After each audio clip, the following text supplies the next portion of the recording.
दामोदर अष्टकम दिखाई दे रहा है? सबको दिखाई दे रहा है? आप में से कौन कौन लोग सुबह मंगल आरती में आते हैं या शाम को आरती में आते हैं? हाथ उठाइए प्लीज।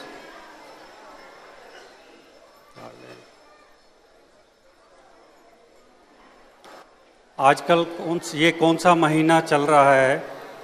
कार्तिक का। इसे दामोदर मास भी कहते हैं। ये सभी मासों में बहुत इम्पोर्टेंट, बहुत महत्वपूर्ण महीना बतलाया गया है। जो लोग 11 महीने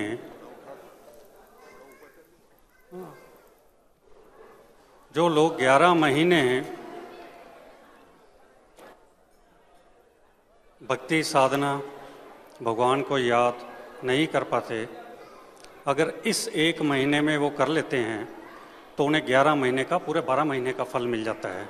ऐसा महत्वपूर्ण ये महीना है।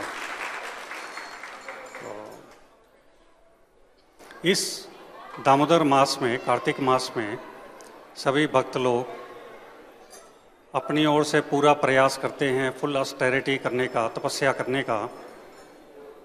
सुबह मंगल आरती अटेंड करना, दिन भर आध्यात्मिक स्क्रिप्चर्स को पढ़ना और शाम को आरतीज अटेंड करना और हरि नाम का जप करना, ये सभी कार्य करते हैं भक्त लोग। आप में से बहुत लोग नए नज़र आ रहे हैं। पहली बार कौन कौन आए हैं आप में से इस्कॉन? पहली बार? अच्छा, बाकी लोग आते हैं हर संडे? अच्छा, सुबह या शाम को भी आना चाहिए आपको। शाम को दीपदान होता है, शाम को आना चाहिए। दीपदान, एक दिन दीपदान करने का इतना महत्व है, दामोदर अष्टकम आरती करने का। इसके बारे में श्रीमद् भागवत महापुराण में एक कथा है। एक राजा और रानी की। एक रानी थी, वो अपने राजा की बहुत सेवा किया करती थी। एक दिन शाम को वो काफ़ी देर से आई राजा की सेवा में। तो राजा ने पूछा कि आप देर से क्यों आए? तो रानी बतलाती है कि इस समय दामोदर मास चल रहा है, मैं दीपदान करने के लिए मंदिर गई थी। तो राजा को नहीं पता था उसका क्या लाभ है। तो राजा पूछता है कि उसका क्या पर्पस है, क्या लाभ है? रानी बतलाती है उसे अपना पूर्व जन्म याद था। वो बतलाती है कि राजा, मैं पूर्व जन्म में एक चूहिया थी और एक मंदिर के अंदर जब भक्त लोग दीपक दिखा के ठाकुर जी को आरती करके चले जाते थे, दीपक को रख के, मैं उसका घी खाया करती थी। तो एक दिन एक दीपक अभी जल रहा था, उसका मैं घी खाया मैंने, तो उसकी आग मुझे लग गई और मैं उसी में जल के मर गई। वो दीपक इस तरीके से घूम गया मेरे मुंह में पकड़ने के बाद, बत्ती जो है। तो उस अनजाने में किए हुए वो दीपक को भगवान ने आरती के रूप में स्वीकार कर लिया, अनजाने में किए हुए। देखिए, और उसका फल है कि इस जन्म में मैं रानी बन के आपके साथ हूं। देखिए कितना लाभ है एक दिन अनजाने में किए हुए दीपदान का। और अगर रोज करेंगे इस पूरा महीना 30 दिन, अभी 5 तारीख तक है ना, 4 तक, 3 तारीख तक आप लोगों के पास ये मौका है, हम सभी के पास। शाम को 7 बजे आरती होती है दामोदर अष्टकम, उस समय दीपदान किया जाता है। तो आप लोग प्रयास कीजिए शाम को आकर के वो दीपदान कीजिए। इस समय हम सभी के लाभ के लिए मैं वो आरती पढ़ूंगा कीर्तन के रूप में, आप सभी मेरे पीछे पीछे दोहराइएगा। उसके बाद हम उसका अर्थ भी समझेंगे। ठीक है, ये आरती सामने है संस्कृत में, बहुत सिंपल है, मेरे पीछे पीछे पढ़िएगा आप लोग भी। और दीपक आप शाम को आकर के दिखा सकते हैं ठाकुर जी को, उस समय भी ये आरती होती है। मैं इस समय स्पेशल इसलिए ये कर रहा हूँ कि आप बहुत से लोग नए हैं जो कि शाम को नहीं आते, सुबह नहीं आते, वो ये मौका गवा रहे हैं। तो मेरे साथ साथ मेरे पीछे बोलिएगा, ठीक है?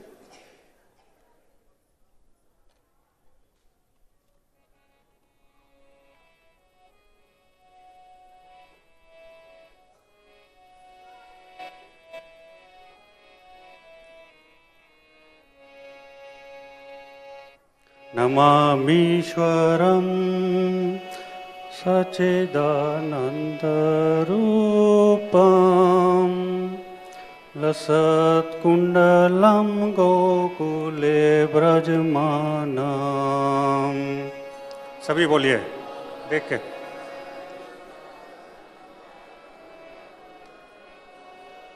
लसत्कुण्डलं गोकुले व्रजमानं नमामीश्वरं सच्चिदानन्दरूपं लसत्कुण्डलं गोकुले व्रजमानं।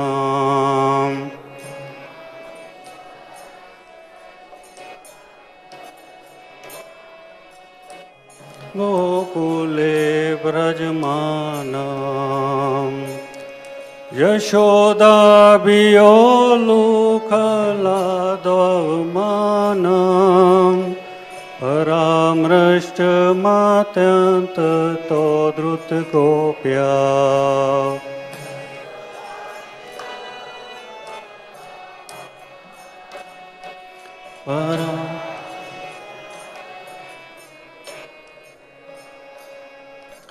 यशोदाभियोलुखलादवमानं परामृष्टमात्यन्ततो द्रुतगोप्या।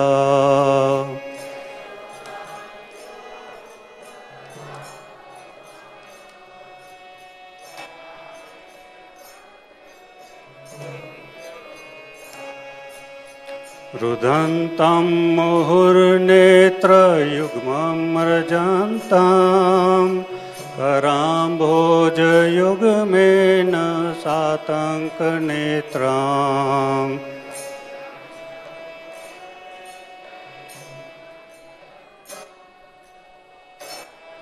भुजयुग्मेन सातङ्कनेत्रम् रुदन्तं मुहुर्नेत्रयुग्मं मृजन्तं कराम्भोजयुग्मेन सातङ्कनेत्रम्।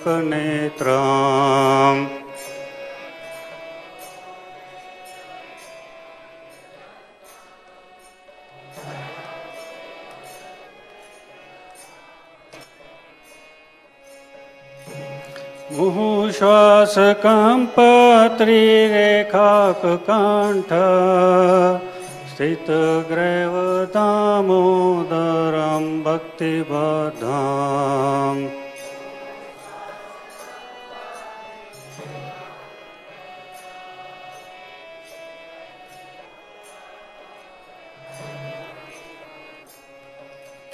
मुहुश्वासकम्पत्रिरेखाककण्ठ स्थितग्रैव दामोदरं भक्तिबद्धम्।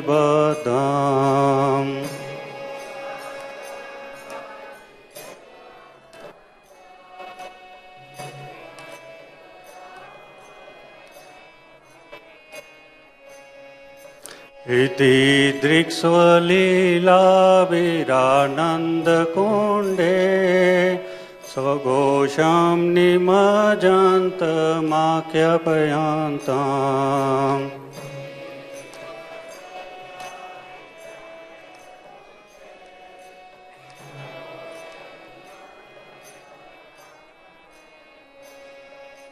इति दृक्स्वलीलाभिरानन्दकुण्डे स्वघोषं निमज्जन्तमाख्यापयन्तम्।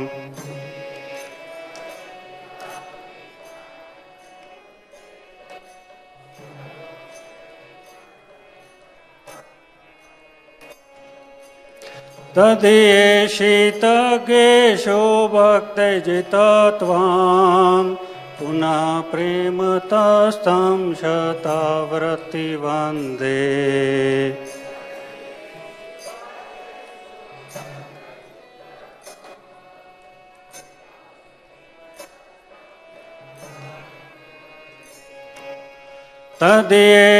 तदीयेषितज्ञेषु भक्तजितत्वां पुनः प्रेमतस्तं शतावृत्ति वन्दे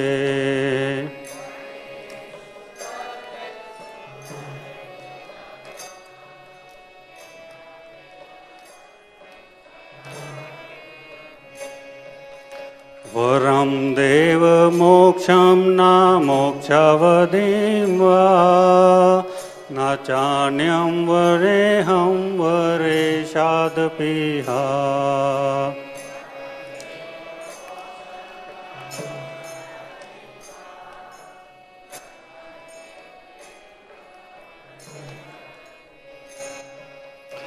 वरं देवमोक्षं न मोक्षावधिं वा न चान्यं वर्णेऽहं वरेशादपीह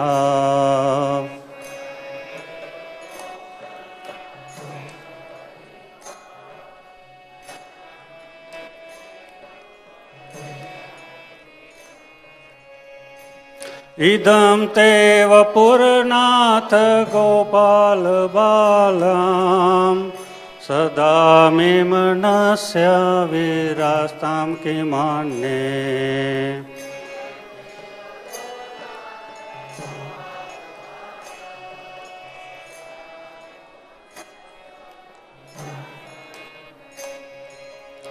इदं ते वपुरनाथ गोपाल बालां सदा मे मनस्य विरास्तां किमान्ये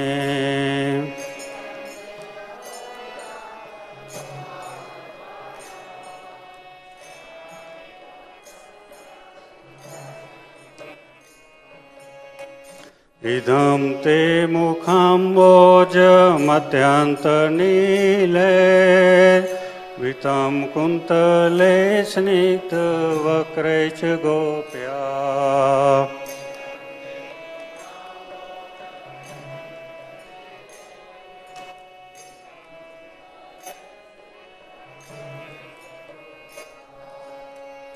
इदं ते मुखाम्बोजमत्यन्तनीले वितं कुन्तले स्निग्धवक्रे च गोप्या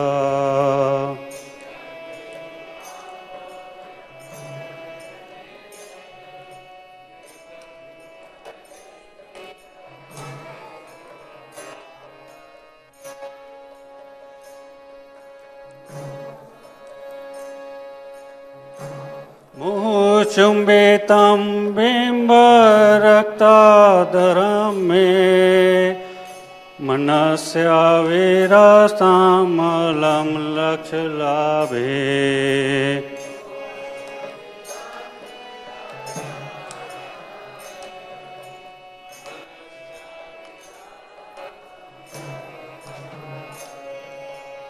मुहुचुम्बितं बिम्बरक्ताधरं मे मनस्य विरास्तामलं लक्ष्यलाभे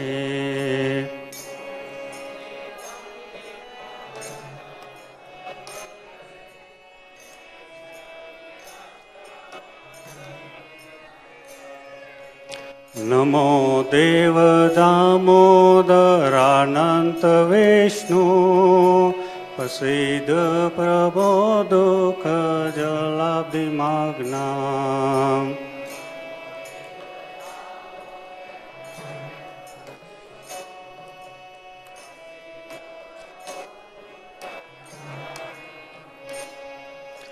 नमो देव दामोदरानन्त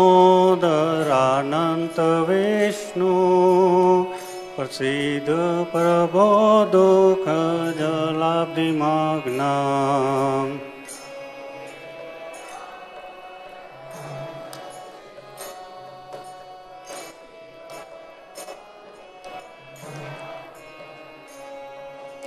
कृपा दृष्टि वृष्ट्याति दीनं बतानो ग्रहाणेश मामज्ञमेध्यक्ष दृश्या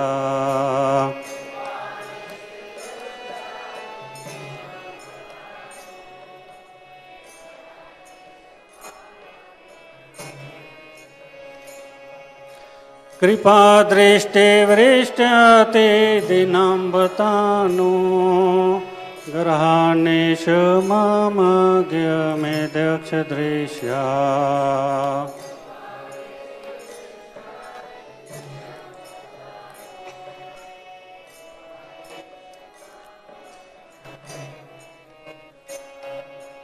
कुबेरात्मजो बद्धमुत्येव यात्वात् तया मोचितो भक्तिभाजो कृतो च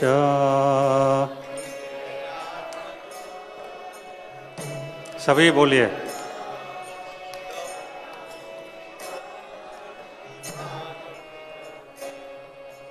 कुबेरात्मजो बद्धमुत्येव यात्वात् त्वया मोचितो भक्तिभाजो कृतो च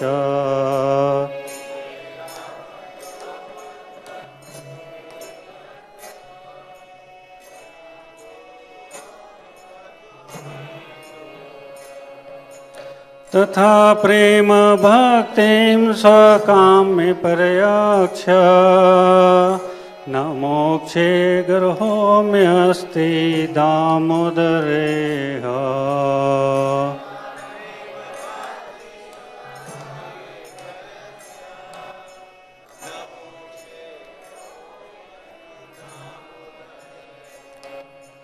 तथा प्रेम भक्तिं स्वकाम्य पर्यक्ष न मोक्षे गर्होम्यस्ति दामोदरेह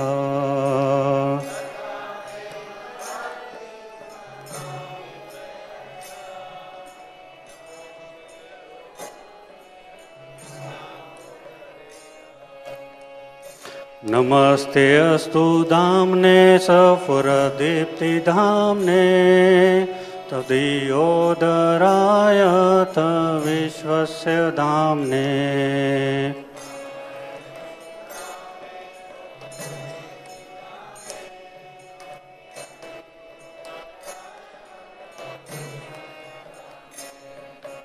नमस्ते असुधाम्ने सफुरदीप्तिधाम्ने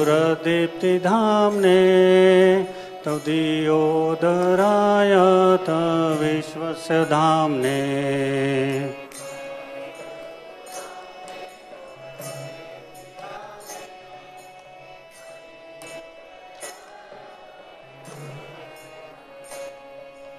नमो राधिकाय त्वदीयप्रियाय नमो अनन्तलीलाय देवाय तुभ्यम्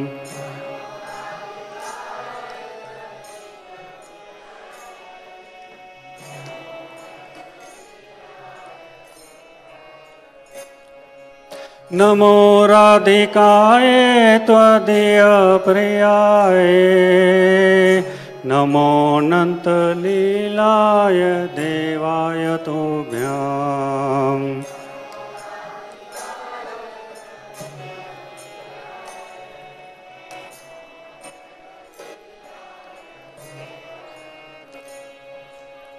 हरे कृष्णा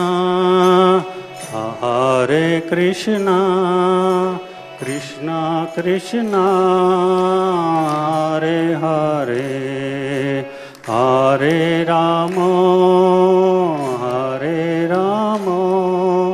राम राम हरे हरे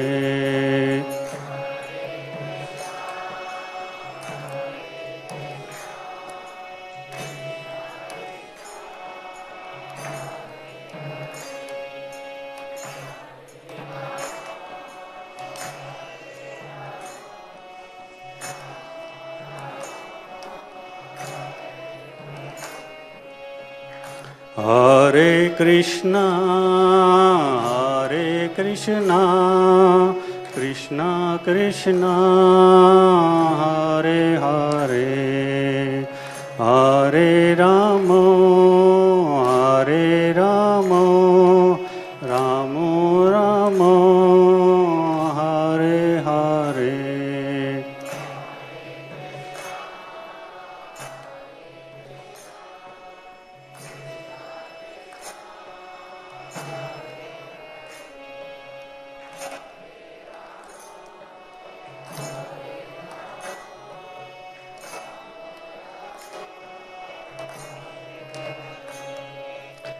जयो राधा दामोदर राधा दामोदर राधे।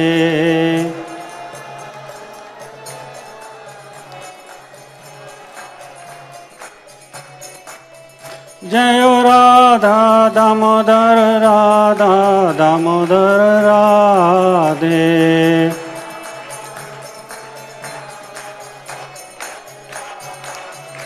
जयो राधा पार्षती राधा पार्षती राधे।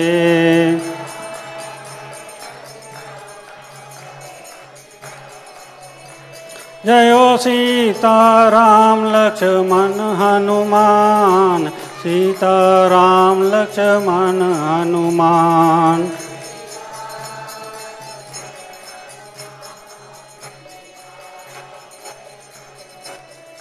जयो गौरनिताय गौरनिताय गौरनिताय जयो गौरनिताय।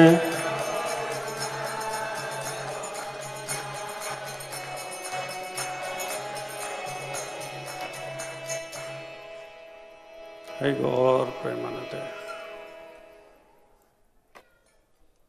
हमने प्रयास किया थोड़ा ये आरती गाने का, आप सभी को अच्छा लगा। अभी इसका मैं मीनिंग पढ़ता हूं, जल्दी से पढ़ेंगे, ठीक है।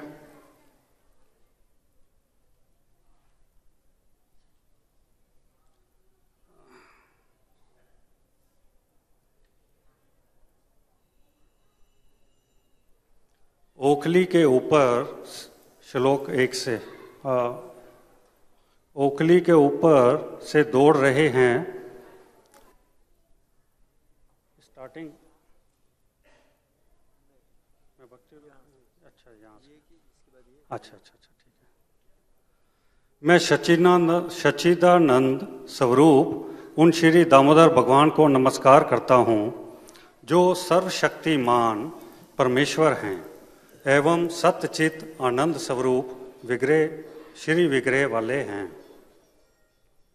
जिनके दोनों कानों में दोनों कुंडल शोभा पा रहे हैं एवं जो स्वयं गोकुल में विशेष शोभायमान हैं एवं जो यशोदा के भय से माखन चोरी के समय उखल के ऊपर से दौड़ रहे हैं और माँ यशोदा ने भी जिनके पीछे शीघ्रता पूर्वक दौड़कर जिनकी पीठ को पकड़ लिया है। अब दूसरा श्लोक का, मैं भक्ति रूप रज्जु में बंधने वाले उन्हीं दामोदर भगवान को नमस्कार करता हूँ जो माता के हाथ में लठिया को देखकर रोते रोते अपने दोनों कर कमलों से अपने दोनों नेत्रों को बराबर पोंछ रहे हैं एवं भयभीत नेत्रों से युक्त हैं तथा निरंतर लंबे श्वासों से कांपते हुए 3 रेखाओं से अंकित जिनके कंठ में स्थित मोतियों के हार भी हिल रहे हैं। मैं उन्हीं दामोदर भगवान को फिर भी प्रेम पूर्वक सैकड़ों बार प्रणाम करता हूँ जो इस प्रकार की बाल लीलाओं के द्वारा अपने समस्त व्रज को आनंद रूप सरोवर में गोता लगवा रहे हैं एवं अपने ऐश्वर्य को जानने वाले ज्ञानियों के निकट भक्तों के द्वारा अपने पराजय के भाव को प्रकाशित करते हैं। हे देव, आप सब प्रकार के दान देने में समर्थ हैं, तो भी मैं आपसे मोक्ष की पराकाष्ठा स्वरूप वैकुंठ लोक अथवा वर्णीय दूसरी किसी वस्तु की प्रार्थना नहीं करता हूँ। मैं तो केवल यही प्रार्थना करता हूँ कि हे नाथ, मेरे हृदय में तो आपका यह बाल गोपाल रूप श्री विग्रह सदैव प्रकट होता रहे। इससे भिन्न दूसरे वरदानों से मुझे क्या प्रयोजन। और हे देव, आपका यह जो मुखारविंद अत्यंत श्यामल, स्निग्ध एवं घुंघराले केश समूह से आवृत है तथा बिंब फल के समान रक्त वर्ण के अधरोष्ट से युक्त है, एवं माँ यशोदा जिसको बारंबार चूमती रहती है, वही मुखारविंद मेरे मन मंदिर में सदा विराजमान होता रहे। दूसरे लाखों प्रकार के लाभों से मुझे कोई प्रयोजन नहीं है। हे देव, हे दामोदर, हे अनंत, हे सर्वव्यापक प्रभु, आपके लिए मेरा नमस्कार है। आप मेरे ऊपर प्रसन्न हो जाइए। मैं दुख समूह रूपी समुद्र में डूबा जा रहा हूँ। अतः हे सर्वेश्वर, अपनी कृपा दृष्टि रूप अमृत वृष्टि के द्वारा अत्यंत दीन एवं मतिहीन मुझको अनुग्रहित कर दीजिए एवं मेरे नेत्रों के सामने साक्षात प्रकट हो जाइए। हे दामोदर, आपने उखल से बंधे हुए श्री विग्रह के द्वारा ही नलकूबर एवं मणिग्रीव नामक कुबेर पुत्रों को जिस प्रकार विमुक्त कर दिया था, उसी प्रकार मेरे लिए भी अपनी प्रेमा भक्ति दे दीजिए, क्योंकि मेरा आग्रह तो आपकी इस प्रेम भक्ति में ही है, किंतु मोक्ष में नहीं है। हे देव, प्रकाशमान दीप्ति समूह के आश्रय स्वरूप आपके उदर में बंधी हुई रज्जु के लिए एवं जगत के आधार स्वरूप आपके उदर को भी मेरा बारंबार प्रणाम है, और आपकी परम प्रेयसी श्री राधिका के लिए मेरा प्रणाम है, तथा अनंत लीला वाले देवादिदेव आपके लिए भी मेरा कोटिश प्रणाम है। हरे कृष्णा। देखिए कितना सुंदर प्रार्थना है ये। तो आप सभी प्रॉमिस कीजिए कि शाम को रोज यहाँ आकर के कर सकें, ना कर सकें तो अपने घर पर आप लोगों को ये करना है इसी तरीके से, ठीक है। ये इसकी किताब आपको हमारे बुक स्टॉल से मिल जाएगी। 10 रुपए की बुक है, हरि नाम संकीर्तन। ये बुक है छोटी सी, 10-12 रुपए की है शायद ये किताब, ठीक है। इसमें ये आरती लिखी हुई है, इसको पढ़ना है और ठाकुर जी को दीपक दिखाना है, बस। बहुत सिंपल है, ठीक है। तो आप सभी करेंगे जरूर, ठीक है। अच्छा, अभी हम एक श्लोक, ईशोपनिषद एक ग्रंथ है जो कि भगवान की भक्ति से संबंधित हमें ज्ञान देता है। इस पर हम थोड़ी चर्चा करेंगे। इस श्लोक पर मैं पढ़ूंगा श्लोक को, और इसके बाद इसका मीनिंग और तात्पर्य प्रभुपाद जी ने जो लिखा है वो हम पढ़ेंगे। ईशावास्यामिदं सर्वं यत्किंच जगतयां जगत् तेन त्यक्तेन भुंजिता माम गृधकस्य स्विदधनम। इसका अनुवाद पढ़ता हूं मैं, ध्यान से सुनिएगा सभी। इस ब्रह्मांड के भीतर की प्रत्येक जड़ अथवा चेतन वस्तु भगवान द्वारा नियंत्रित है और उन्हीं की संपत्ति है। अतएव मनुष्य को चाहिए कि अपने लिए केवल उन्हीं वस्तुओं को स्वीकार करे जो उसके लिए आवश्यक हैं और जो उसके भाग के रूप में नियत कर दी गई हैं। मनुष्य को यह भली भांति जानते हुए कि अन्य वस्तुएं किसकी हैं, उन्हें स्वीकार नहीं करना चाहिए। समझ आया आपको? इसमें अनुवाद में इसका क्या मीनिंग है? भगवान ने ये सृष्टि बनाई है, उस सृष्टि में हम सभी जीवों को बनाया है साथ में,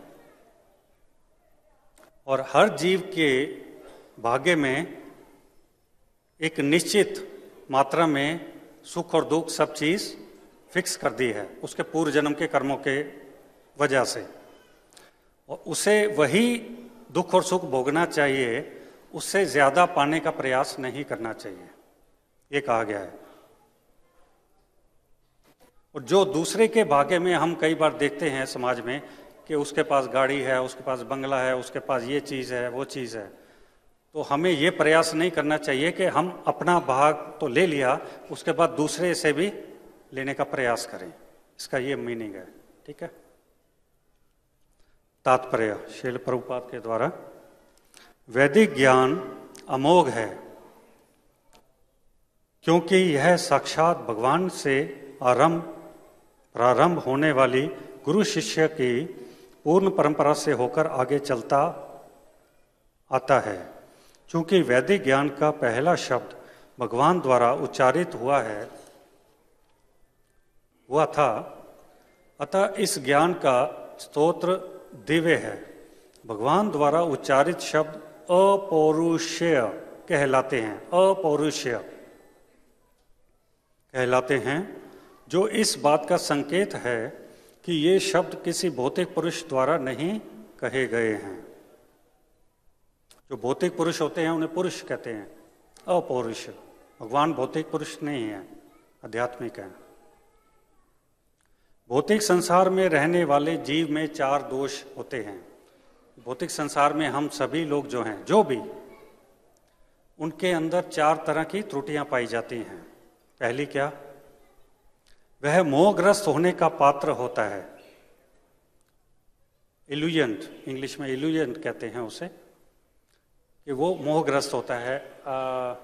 अटैचमेंट और इल्यूजेंट, भ्रमित होना। उसमें दूसरों को धोखा देने की प्रवृत्ति पाई जाती है। हर इंसान में, हम में से सभी में ये गुण है। हम एक दूसरे को धोखा देना चाहते हैं। ये प्रवृत्ति हम सभी के अंदर है, किसी में कम, किसी में थोड़ी ज्यादा। उसकी इंद्रियां अपूर्ण हैं।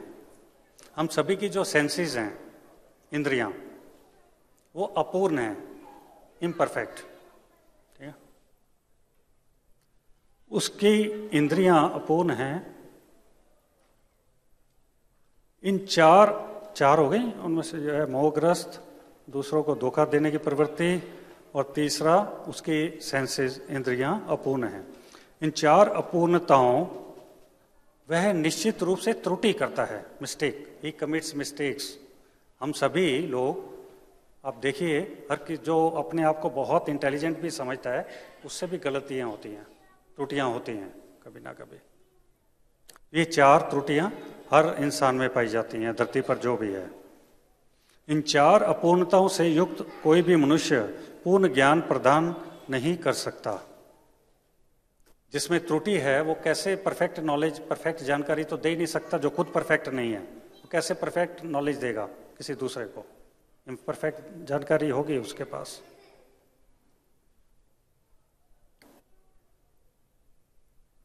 वेद ऐसे अपूर्ण प्राणी द्वारा तैयार नहीं किए गए हैं। जो वेद शास्त्र हैं, हमारे स्क्रिप्चर्स, आध्यात्मिक स्क्रिप्चर्स, वो ऐसे अपूर्ण व्यक्ति द्वारा तैयार नहीं किए गए, इसीलिए वो पूर्ण हैं, क्योंकि वो भगवान द्वारा लिखे गए हैं। किस प्रकार? एक उदाहरण से हम समझ सकते हैं। जैसे आप मोबाइल या कार या टीवी, कोई भी चीज़ खरीद के लाते हैं बाजार से, उसके साथ एक मैनुअल मिलता है आपको, हम सभी को। जो मैन्युफैक्चरर है वो मैनुअल देता है। कोई भी चीज़, प्रोडक्ट आप खरीद के लाइए, वो किस लिए देता है? कि उसके मैनुअल के हिसाब से अगर हम उस प्रोडक्ट को प्रयोग करेंगे, यूज़ करेंगे, तो अच्छी सर्विस देगी, लंबी लाइफ देगी। ठीक है, यही पर्पस होता है ना। उसी प्रकार जब इस सृष्टि की रचना की भगवान ने, ब्रह्मा जी ने, तो भगवान ने आदेश किया ब्रह्मा जी को कि पहले मनुष्य की रचना से पहले, सृष्टि से पहले आप वेदों की सृष्टि कीजिए, वेद लिखिए, इनके लिए मैनुअल्स। फिर ब्रह्मा जी ने तपस्या की, तपस्या करके उन्हें वो ज्ञान प्रकट हुआ वेदों का। फिर उन्होंने वेदों की रचना की। वो हम सभी मनुष्य मात्र के लिए मैनुअल्स हैं। वो परफेक्ट हैं बिल्कुल, क्योंकि वो भगवान द्वारा ब्रह्मा जी को दिया गया था वो ज्ञान, इसलिए वो परफेक्ट है, उसमें कोई त्रुटि नहीं है। इसका एक छोटा और हम प्रूफ ले सकते हैं समझने के लिए। धरती पे जितने भी जीव हैं, उनका जो मल होता है, मल, उसे अगर हम छू लें, छूने के बाद हमें नहाना पड़ता है, शुद्ध होना पड़ता है। धरती पे कोई भी जीव आप ले लीजिए सिवाय गाय के, ठीक है। हमारे उन परफेक्ट शास्त्रों में सिर्फ ये चीज़ हजारों साल पहले लिखी हुई है कि गाय का जो गोबर है वो शुद्ध होता है। उसे हम जहाँ लेप कर देंगे वो जगह शुद्ध हो जाएगी, पवित्र हो जाएगी। तो ये एक प्रूफ है, सबूत है हमारे उन शास्त्रों के परफेक्ट होने का।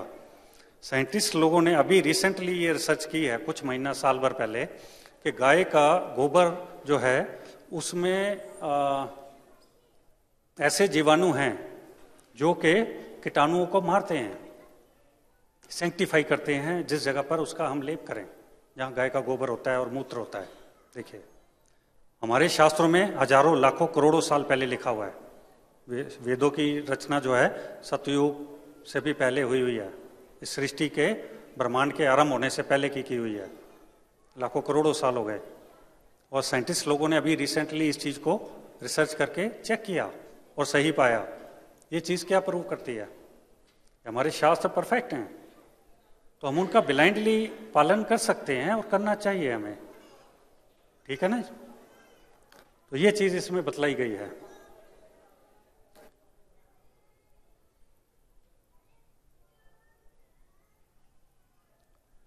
वैदिक ज्ञान सर्वप्रथम भगवान द्वारा प्रथम सृजित जीव ब्रह्मा के हृदय में प्रदान किया गया और ब्रह्मा ने इस ज्ञान को आगे अपने पुत्रों तथा शिष्यों में प्रसारित किया, जो इस ज्ञान को अनादि काल से हस्तांतरित करते चले आ रहे हैं। चूंकि भगवान पूर्णम सब प्रकार से पूर्ण हैं, अतः उन पर भौतिक प्रकृति के नियम लागू होने की कोई संभावना नहीं है। भौतिक नियम जो हैं, जो हमारे शास्त्रों में लिखे गए हैं, वो इस भौतिक जगत के मनुष्यों के लिए हैं, जीवों के लिए।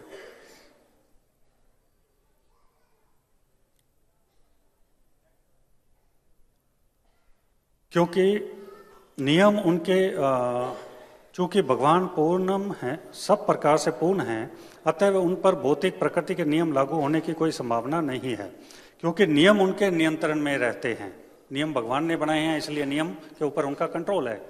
जैसे हमारे यहाँ की सरकार रूल रेगुलेशन लॉज बनाए ना, लॉज ऑफ स्टेट, राज्य के नियम, देश के नियम, कानून, संविधान, तो जो बनाने वाला है उसका तो पूरा कंट्रोल है उसके ऊपर। उसी प्रकार भगवान का पूरा कंट्रोल है नियमों के ऊपर। लेकिन जीव तथा जड़ पदार्थ दोनों प्रकृति के नियमों द्वारा और अंततः भगवान की शक्ति द्वारा नियंत्रित होते हैं। यह ईशोपनिषद यजुर्वेद का अंश है। 4 वेदों की रचना की थी ब्रह्मा जी ने, सामवेद, यजुर्वेद, अथर्ववेद और चौथा ऋग्वेद, ठीक है। उसी में से यजुर्वेद, ये ईशोपनिषद जो है, ये जो श्लोक आप देख रहे हैं, ये ईशोपनिषद नामक इस ग्रंथ में है और ये ग्रंथ यजुर्वेद का हिस्सा है, निचोड़ है, आप एक तरह से कह सकते हैं उसका। फलस्वरूप इसमें इस ब्रह्मांड में स्थित समस्त वस्तुओं के स्वामित्व के विषय में जानकारी मिलती है। इस ब्रह्मांड के भीतर की प्रत्येक वस्तु पर भगवान के स्वामित्व की पुष्टि भगवद गीता के 7वें अध्याय में की गई है, जिसमें परा तथा अपरा प्रकृति की विवेचना की गई है। प्रकृति के सब तत्व पृथ्वी, जल, अग्नि, वायु, आकाश, मन, बुद्धि तथा अहंकार भगवान की अपरा अर्थात भौतिक शक्ति से संबंधित है। ये भौतिक प्रकृति जो बनाई गई है, महतत्व, ये वैसे तो 24 एलिमेंट से 24 एलिमेंट से बना है, पर बेसिक एलिमेंट्स जो हैं इसमें बतलाए गए हैं। पृथ्वी, जल, अग्नि, वायु, आकाश, 5 तत्व, और 3 और हैं, मन, बुद्धि और अहंकार, 8 चीजें। इनसे ये भौतिक सृष्टि की रचना, बेसिक तत्व हैं ये। जबकि जीव अर्थात चेतन शक्ति भगवान की उच्चतर शक्ति परा प्रकृति है। जो जीव आत्मा है, हम लोग आत्मा, शरीर नहीं, शरीर तो इस पंचभूत भौतिक प्रकृति से बना है। जो आत्मा है हमारे अंदर, वो भगवान की परा शक्ति, इंटरनल पोटेंसी से प्रकट हुए हैं। ये दोनों ही प्रकृतियां या शक्तियां भगवान से उद्भूत हैं और अंततो गत्वा जो कुछ भी विद्यमान है उस सब के नियंता भगवान ही हैं। ब्रह्मांड में ऐसी कोई वस्तु नहीं जो परा या अपरा प्रकृति के अंतर्गत ना हो। इस ब्रह्मांड, पूरे ब्रह्मांड में आप जो कुछ भी देख रहे हैं, जो कुछ भी देख पा रहे हैं, जितनी भी भौतिक चीजें हैं, पहाड़, नदी, ये शरीर, पशु, पक्षी, ये सभी इसी प्रकृति के अंदर ही आते हैं।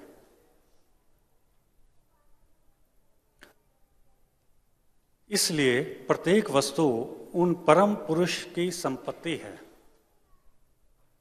जब सारी भौतिक प्रकृति और परा प्रकृति का ये जीव, ये सब भगवान से आविर्भूत हुए हैं, प्रकट हुए हैं, तो फिर किसकी प्रॉपर्टी हुए ये बताइए? किसकी प्रॉपर्टी हुए? भगवान की ना। क्लियर हुई ये चीज आपको? परम पुरुष अर्थात भगवान एक पूर्ण पुरुष हैं। उनके पास अपनी विभिन्न शक्तियों के द्वारा हर वस्तु को समंजित करने की पूर्ण बुद्धि है। परम पुरुष की तुलना बहुधा अग्नि से की जाती है और प्रत्येक जड़ तथा चेतन वस्तु की तुलना अग्नि के ताप तथा प्रकाश से की जाती है। अग्नि जिस प्रकार ताप तथा प्रकाश के रूप में अपनी शक्ति का वितरण करती है, उसी प्रकार भगवान भी विभिन्न प्रकारों से अपनी शक्ति का प्रदर्शन करते हैं। समझ आया आपको?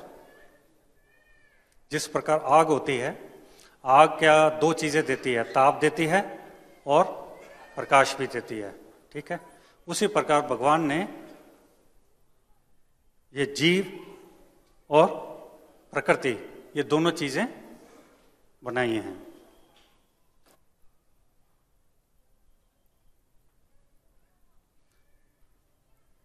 इस प्रकार वे परम नियंता, सभी के पालक तथा आदेशक हैं।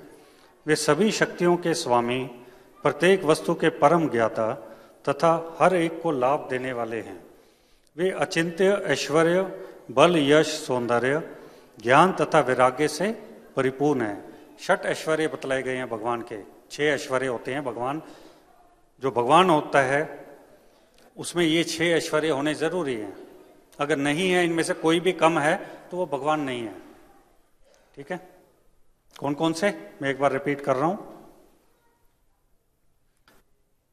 ऐश्वर्य, ऑपुलेंस, बल, मोस्ट पावरफुल, सबसे ज्यादा पावरफुल, भगवान से ज्यादा ताकतवर कोई भी नहीं है।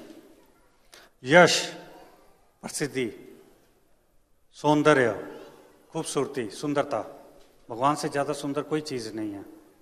जब उनकी सृष्टि इतनी सुंदर है बनी हुई, तो वो कितने सुंदर होंगे, देखिए। ज्ञान, वो सबसे ज्यादा नॉलेजफुल हैं, उनसे ज्यादा ज्ञान किसी को नहीं है, परफेक्ट है उनका ज्ञान। और वैराग्य, रिनाउंसिएशन, उनको किसी चीज से अटैचमेंट नहीं है, वैराग्य है। हालांकि वो हमारे पिता हैं, हम सभी के एक पिता की तरह हमें वो प्रेम भी करते हैं, हमारा ख्याल भी रखते हैं, लेकिन वैराग्य भी पूरा है उनमें। अतः मनुष्य को इतना बुद्धिमान तो होना ही चाहिए कि वह यह जान ले कि भगवान के अतिरिक्त अन्य कोई किसी वस्तु का स्वामी नहीं है। मनुष्य को केवल वही वस्तुएं स्वीकार करनी चाहिए जो भगवान ने उनके लिए नियत कर दी हैं। देखिए, ये बड़े ध्यान से सुनिएगा।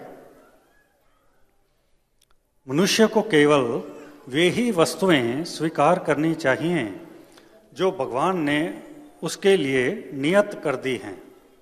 उदाहरणार्थ, गाय दूध देती है, किंतु वह उस दूध को पीती नहीं है। अब भगवान ने गाय के लिए यह निश्चित कर दिया है कि वो दूध देगी, घास खाएगी और दूध देगी। गाय दूध नहीं पीती, घास ही खाएगी।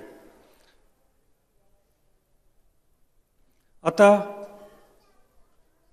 हमें उन्हीं वस्तुओं से संतुष्ट रहना चाहिए जिन्हें उन्होंने हमारे लिए नियत कर दिया है, और हमें सदैव स्मरण रखना चाहिए कि हमारे पास जो वस्तुएं हैं वे वास्तव में किसकी हैं।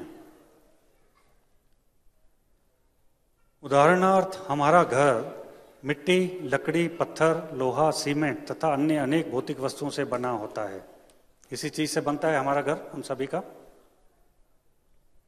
यदि हम श्री ईशोपनिषद के अनुसार विचार करें तो हमें यह जान लेना चाहिए कि हम इन निर्माणार्थ पदार्थों में से किसी एक को भी उत्पन्न नहीं कर सकते। ईंट, मिट्टी, पानी, कोई भी चीज हम में से कोई व्यक्ति बना सकता है क्या? हमारा घर बनता है किन चीजों से? इन चीजों से बनता है। लेकिन ये चीजें कहां से मिलती हैं हमें? प्रकृति से। प्रकृति किसने बनाई है? भगवान ने। तो हम लोग या साइंटिस्ट लोग कितना भी जोर लगा लें, इनमें से कोई भी चीज नहीं बना सकते। वो हमें भगवान के ऊपर निर्भर होना है, इन चीजों के ऊपर निर्भर हैं। इसलिए भगवान इसके कंट्रोलर हैं, मालिक हैं इस सारी चीज के। जिसने बनाया है वो मालिक हैं। ये हमें समझने की जरूरत है।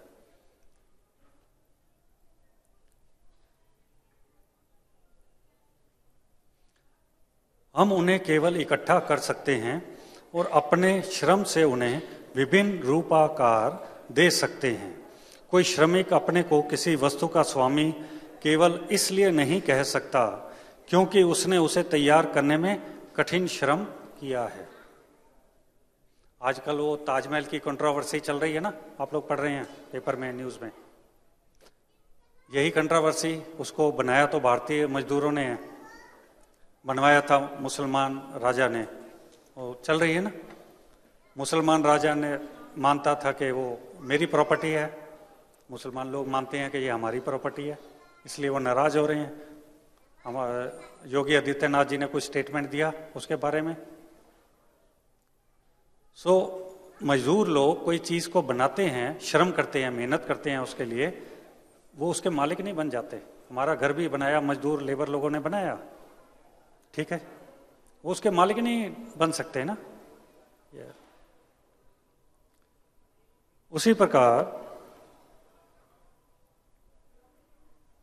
कोई श्रमिक अपने को किसी वस्तु का स्वामी केवल इसलिए नहीं कह सकता क्योंकि उसने उसे तैयार करने में कठिन श्रम किया है। आधुनिक समाज में श्रमिकों तथा पूंजीपतियों में सदैव एक बड़ा झगड़ा चलता रहता है। इस झगड़े ने अंतर्राष्ट्रीय रूप धारण कर लिया है और विश्व संकट में है। ये बुक प्रभुपाद जी ने आज से 50 साल पहले लिखी थी। देखिए 50 साल पहले उन्होंने जो लिखा था, इस समय हम देख रहे हैं वही हो रहा है दुनिया में। अमेरिका इराक के ऊपर, दूसरे के ऊपर हमला करके किस लिए करता है? कि वहां के तेल पर मैं कब्जा कर लूं। अब फिर दूसरे देशों पे चल रहा है कंट्रोल, कि मैं मालिक बन जाऊं उस देश का। या तो ये मेरा गुलाम बन के रहे या मैं मालिक बन जाऊं, या तो मेरी पूरी सुने, नहीं सुने तो मैं इसे खत्म कर दूं। यही चल रहा है ना। ये प्रभुपाद जी ने 50 साल पहले लिख दिया। देखिए हमारे शास्त्रों में हजारों साल पहले लिखा हुआ है।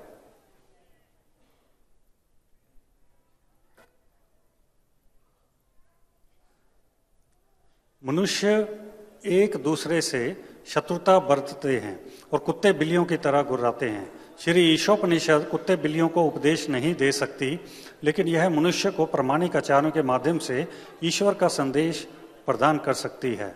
मानव जाति को चाहिए कि ईशोपनिषद के इस वैदिक ज्ञान को ग्रहण करे और भौतिक स्वामित्व के लिए झगड़ा ना करे। जो हमें मिल रहा है हमारे भाग्य का, हमें उससे संतुष्ट रहना है। दूसरे को देख करके परेशान नहीं होना है, लूटपाट नहीं करनी है।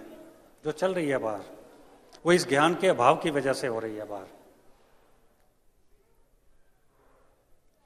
यदि साम्यवादी या पूंजीपति या अन्य कोई दल प्राकृतिक संसाधनों पर स्वामित्व जताता है तो शांति स्थापित नहीं हो सकती, क्योंकि ये सब पूर्णतः भगवान की संपत्ति है। न तो पूंजीपति साम्यवादियों को केवल राजनीतिक चालों से दबा सकते हैं, न ही साम्यवादी पूंजीपतियों को केवल चुराई हुई रोटी के लिए लड़कर उन्हें हरा सकते हैं। कम्युनिस्ट और ये दूसरे पूंजीपति, यदि वे पूर्ण पुरुषोत्तम भगवान के स्वामित्व को स्वीकार नहीं करते तो वह सारी संपत्ति जिसे वे अपनी होने का दावा करते हैं चुराई हुई है। अगर वो भगवान को नहीं मानते, बाहर ऐसे बहुत से देश हैं, इवन हमारे देश में भी अब सरकारें ऐसी आ रही हैं, वो भगवान को नहीं मानते। अधर्म, हमारा कॉन्स्टिट्यूशन ही बना दिया उन्होंने बिना धर्म का, धर्म निरपेक्ष। बताइए। तो ऐसे सरकारें, ऐसे लोग जो भगवान के वजूद को, भगवान की एग्जिस्टेंस को, भगवान की मलकियत को नहीं मानते, वो जो भी चीज़ यूज़ कर रहे हैं भगवान की प्रकृति में से, वो क्या कर रहे हैं? चोरी। वो चोरी कर रहे हैं। फलस्वरूप उन्हें प्रकृति के नियमों के द्वारा दंडित होना पड़ेगा। देखिए, दंड मिलेगा उनको। नाभिकीय बम, न्यूक्लियर बम, साम्यवादियों तथा पूंजीपतियों दोनों के पास हैं, और यदि ये दोनों परमेश्वर के स्वामित्व को नहीं मानते तो यह निश्चित है कि ये बम अंततः गत्वा दोनों पक्षों का विनाश कर देंगे। अभी पीछे स्थिति आ गई थी, अभी भी चल रही है कोरिया अमेरिका की। दोनों अगर ये चला देते हैं बम, विनाश है बहुत भारी। क्योंकि कोरिया मान रहा है कि मैं मालिक हूं, अमेरिका मान रहा है कि मैं मालिक हूं, मैं ताकतवर हूं, ये मेरे कब्जे में होना चाहिए, ये मेरी बात माने। अतएव अपने आप को बचाने तथा विश्व में शांति लाने के लिए दोनों पक्षों को श्री ईशोपनिषद के उपदेश का अनुसरण करना चाहिए। मनुष्य कुत्ते बिल्लियों की तरह लड़ने झगड़ने के निमित्त नहीं बने हैं। उन्हें इतना बुद्धिमान तो होना चाहिए कि वे मानव जीवन की महत्ता एवं उद्देश्य को समझ सकें। वैदिक साहित्य मानव समाज के लिए है, ना कि कुत्ते बिल्लियों के लिए। ये शास्त्र धर्म ग्रंथ ये मनुष्य जाति के लिए है। कुत्ते बिल्ली नहीं पढ़ सकते, वो भोग योनि है।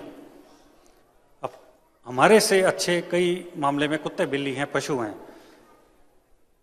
शेर के लिए अगर मांस खाना फिक्स कर दिया है उसकी योनि के लिए, तो शेर मांस खाता है, वो घास नहीं खाता।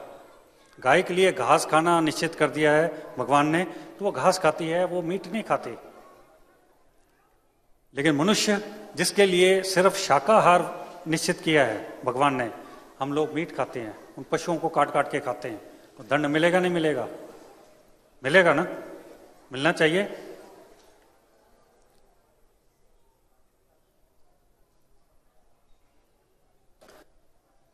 कुत्ते बिल्लियां अपने भोजन के लिए किसी पाप के भागी बने बिना अन्य पशुओं का वध कर सकते हैं, किंतु यदि कोई मनुष्य अपने अनियंत्रित स्वाद ग्रंथियों की तुष्टि के लिए किसी पशु का वध करता है तो वह प्रकृति के नियमों को तोड़ने के लिए उत्तरदायी होता है। फलस्वरूप उसे दंडित होना पड़ेगा। मनुष्यों के जीवन मानक पशुओं पर लागू नहीं किया जा सकता। बाघ शेर ना तो चावल या गेहूं खाता है, ना गाय का दूध पीता है, क्योंकि उसके लिए पशु मांस के रूप में भोजन नियत किया गया है। अनेक पशुओं तथा पक्षियों में से कुछ तो शाकाहारी हैं और अन्य मांसाहारी, लेकिन इनमें से कोई एक भी प्रकृति के नियमों का उल्लंघन नहीं करता, जो कि भगवान की इच्छा अनुसार बने हैं।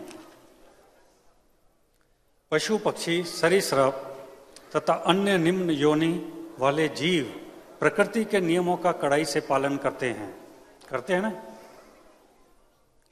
अतएव ना तो उनके लिए पाप का प्रश्न उठता है, ना ही वैदिक उपदेश उनके लिए बने हैं। एकमात्र मानव जीवन ही उत्तरदायित्व का जीवन है। यह मानना गलत है कि केवल शाकाहारी बनकर कोई प्रकृति के नियमों का उल्लंघन से अपने आप को बचा सकता है। शाक वनस्पति में भी जीवन होता है और यह प्रकृति का नियम है कि एक जीव दूसरे के खाने के लिए है, किंतु बात तो मनुष्य द्वारा परमेश्वर को मान्यता प्रदान करने की है। ऐसा नहीं है कि जो वेजिटेरियन है मनुष्य वो ये डिक्लेयर करें कि मुझे तो कोई पाप ही नहीं लग रहा। ऐसा भी नहीं है। हालांकि मनुष्य के लिए वनस्पति खाना सिर्फ अलाउड है, वेजिटेरियन होना। जो वेजिटेरियन है वो भी अगर भगवान को नहीं मानता, भगवान के एग्जिस्टेंस को नहीं मानता, तो वो भी पाप का भागी बनेगा, क्योंकि उनकी प्रॉपर्टी को वो खा रहा है, यूज कर रहा है और उनके एग्जिस्टेंस को नहीं मान रहा। ठीक है, उसे पाप लगेगा, दंड मिलेगा। उससे कैसे बच सकते हैं कि हम भगवान की एग्जिस्टेंस को माने, उनके भगवान इस सारी सृष्टि के मालिक हैं और हम उसमें से लेकर के अपने लिए भोजन प्राप्त कर रहे हैं। भगवान का हमें धन्यवाद करना चाहिए, फिर हमें पाप नहीं लगेगा, दोष नहीं लगेगा।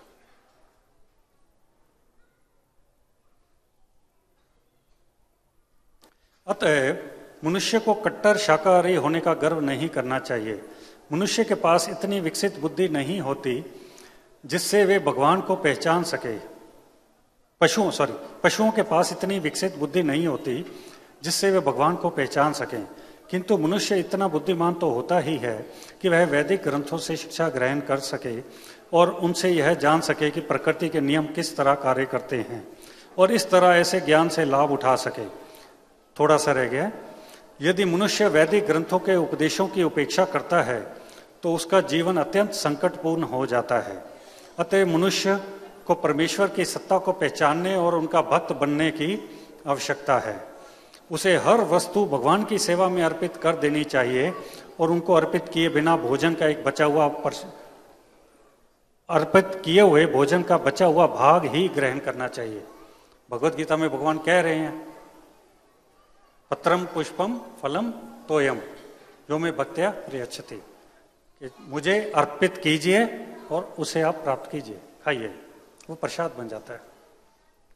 और जो मुझे भोग लगाए बिना कुछ खाता है वो पाप खाता है। ये भी क्लियर लिखा हुआ है भगवत गीता में।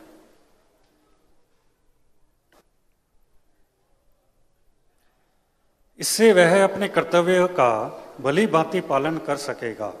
भगवत गीता में भगवान प्रत्यक्ष रूप से कहते हैं कि वे शुद्ध भक्त के हाथों से शाकाहारी भोजन ग्रहण करते हैं।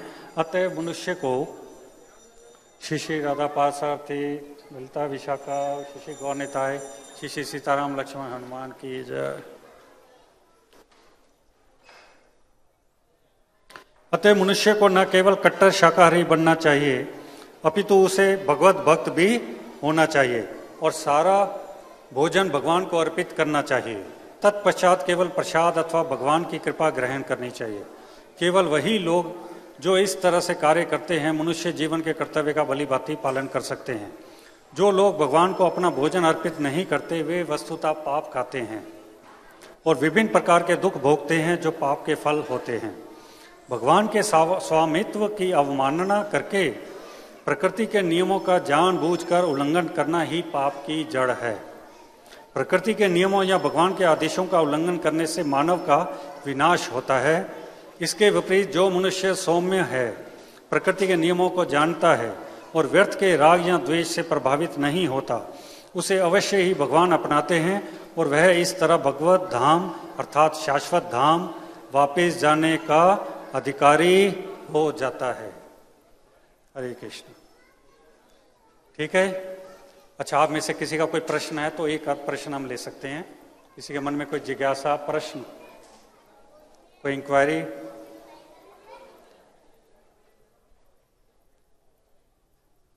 सारा समझ आ गया? सारा समझ आ गया आप सभी को?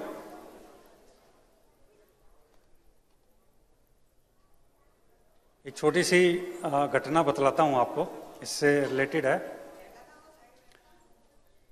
मेरे पास एक फॉरेनर आए जिन्होंने हमारे मंदिर के अंदर एक शो चलता है गीता भगवत गीता शो, देखा है आप सभी ने? जो हमारे यहाँ म्यूजियम में है, देखा है सभी ने? उसके अंदर एक कर्मा सेक्शन है, कर्मा।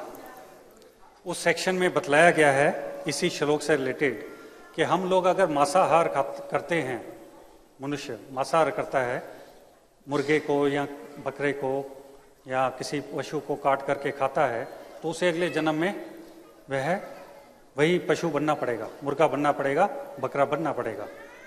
तो एक फॉरेनर ने वो शो देखा तो उसने कुछ जिज्ञासा की वहाँ के स्टाफ से, म्यूजियम के। उन्होंने उसे मेरे पास भेज दिया। मैं फॉरेनर डिपार्टमेंट देखता हूँ इसलिए मेरे पास भेज दिया। तो उसने मेरे से ये जिज्ञासा की कि आपके ये शो में आपने ये दिखाया, क्या ये सच है? तो मैंने फिर उसे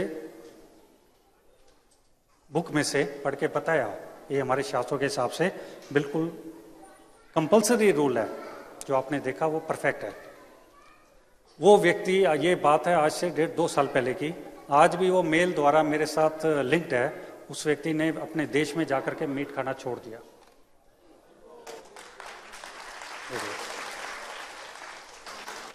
उसने मीट खाना छोड़ दिया, इवन बल्कि अपने परिवार को भी मीट लाना वो उसने बंद कर दिया सबके लिए। देखिए, वो विदेशी होकर के हमारे शास्त्रों का, इन चीज़ों का, अच्छी बातों का, ये सब हमारे फायदे के लिए हैं, पालन कर सकते हैं तो हम लोग भारतीय होके क्यों नहीं कर सकते? इतने फॉरेनर डिवोटीज जो हैं हमारे बाहर के देशों में, क्रिश्चियन, मुस्लिम, वो अपने धर्म को छोड़ करके हमारा सनातन धर्म अपना रहे हैं, क्योंकि उन्होंने इसमें ऐसी खूबी पाई है, परफेक्ट पाया है हमारे शास्त्रों को। हमारे सनातन धर्म परफेक्ट है, और किसी पंथ में, वो धर्म नहीं है, पंथ है, और किसी पंथ में इतनी परफेक्ट जानकारी नहीं है। ये हम लोगों का सौभाग्य है कि हम लोग सनातन धर्म में, भारत में पैदा हुए। हमें गर्व होना चाहिए और पालन करना चाहिए अपनी इस संस्कृति का, वेद शास्त्रों का, नियमों का। ठीक है, तो आप सभी प्रॉमिस करते हैं जो हमारे वेद शास्त्रों में लिखा है, हमारे शास्त्रों के नियम हैं, उनका पालन करने का प्रयास करेंगे सभी। कौन कौन करेंगे? ठीक है, पीछे माताएं नहीं करेंगे? Okay, thank you. Hare Krishna. सभी मेरे साथ एक बार बोलिए महामंत्र। हरे कृष्णा कृष्णा कृष्णा हरे हरे, हरे राम राम राम हरे हरे। इस महामंत्र का सभी ने जप करना है। ये हमारे शास्त्रों में लिखा हुआ है। कलयुग में सिर्फ तरने का यही एक उपाय है, इस महामंत्र का जप और कीर्तन। ये करने से हम भगवत प्राप्ति कर सकते हैं। ठीक है, आप सभी इस मंत्र का भी जप कीजिए, महामंत्र का जप भी कीजिए। शाम को आइए, आरती कीजिए। यहाँ नहीं आ सके अपने घर पर कीजिए। ठीक है, हरे कृष्ण। बहुत बहुत धन्यवाद आप सभी का। हरे कृष्णा। तो अभी जो आप लोगों को बताया गया, कार्तिक का महीना बहुत पवित्र है, और जो दीपदान का कार्यक्रम है शाम को जो यहाँ होता है, अगर आप लोग नहीं आ सकते हैं तो अपने घर में करिए। बहुत आसान है दीपदान करना। घी की बत्ती है तो उसको जो है जला करके, और भगवान के चित्र के सामने भी जो है आप कम से कम 7 बार घुमाइए। और घुमाना इस प्रकार से है जैसे घड़ी की दिशा में घुमाना होता है। कम से कम 7 बार घुमाइए, और ज़्यादा भी घुमा सकते हैं। तो यशोदा दामोदर का चित्र अगर हो तो और अच्छा है। और भगवान का अर्चा विग्रह है राधा कृष्ण का, तो उनको आप जो है दीपदान करिए। और यशोदा दामोदर का चित्र है, या पुस्तक भी है भगवद गीता की